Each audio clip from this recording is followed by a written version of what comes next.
So what the avoider promises you is, hey, I am going to make life more pleasant and positive and enjoyable. I'm going to make life more pleasant, positive, and enjoyable. And the way that the avoider does it is when something is not positive and enjoyable and pleasant, it just avoids dealing with it.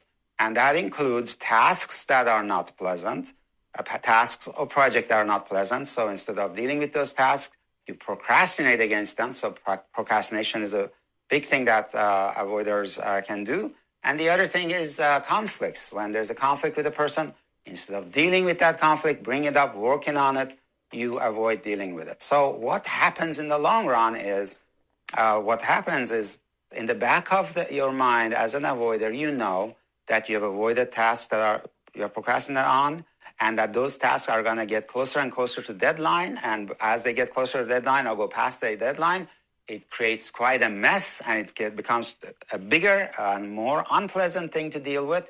And with relationships, it's even worse. If a relationship conflict you don't deal with, it gets bigger and bigger and bigger until it might explode in your face. So in the back of your mind as an avoider, you're constantly feeling anxious that whatever you're avoiding is going to cost you at the end.